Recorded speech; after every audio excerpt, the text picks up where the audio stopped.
কাজটা কোথায়। তুমি যখন এটারে আয়তাকার আকারে সাজায় দিবা তখন দেখবা যে তুমি যখন মাশরাফির অবস্থানটা চাইবা তুমি কিন্তু সারিবদ্ধভাবে সারিতে গেলে কিন্তু শুধু মাশরাফিকে পাবা। যে কোনো সারিতে আমি ম্যাট্রিক্সের সারিতে যদি যাই শুধু মাশরাফিকে পাবো। কলাম ভিত্তিক গেলে কিন্তু আমি পার্টিকুলার টিমকে পাবো, যে এই টিমের এগেনস্টে এই এই এই বলার এই জিনিসগুলো পাইছে। বাট দেখো প্রথম রোটা শুধুমাত্র মাশরাফির জন্য বরাদ্দ।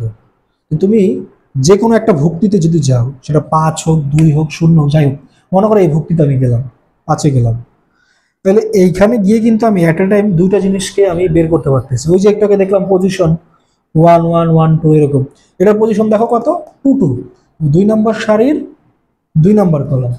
আর আমি যদি ওই 2-2 না বলে যদি আমি এটা বলি যে দেখো এই 5 আমি কি বলতে পারতেছি, 5 সাকিব পাইছে 5 উইকেট। আবার এটা আমি বলতে পারি না পাকিস্তানের এগেনস্টে পাইছে 5 উইকেট। দুইটা ইনফরমেশন কিন্তু বের হচ্ছে।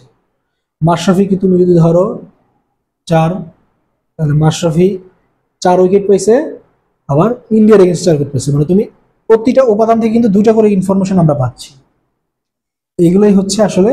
এখন এটাই তো যখন তো আমরা আয়তাকার, এটা কিন্তু আয়তাকার শেপেই আছে। এখন অনেকে বলে সবসময় কি আয়তাকার হবে, যেমন বর্গাকার হইতে পারে না, অবশ্যই হইতে পারে। যেমন 2-2-1-3 বা যে কোনো একটা নাম্বার তুমি নাও, এটা কিন্তু বর্গাকার। মানে বর্গাকার বলতে বোঝাচ্ছে সারি এবং কলাম সংখ্যা, দুইটা সারি দুইটা কলাম হতেই পারে, বাট এটার ইন জেনারেল ফর্মটা আয়তাকার। এটা বোঝানোর জন্যই, বা এটাও একটা আয়তাকার ফর্ম, এটা বোঝানোর জন্যই আসলে এটা বলা হয়েছে। এইভাবে হচ্ছে তুমি মানে ম্যাট্রিক্সের যে ডেপথ এটা বুঝতে পারো, আন্ডারস্ট্যান্ডিংটা হইতে পারে। আস্তে আস্তে আরো বাড়বে ইনশাল্লাহ।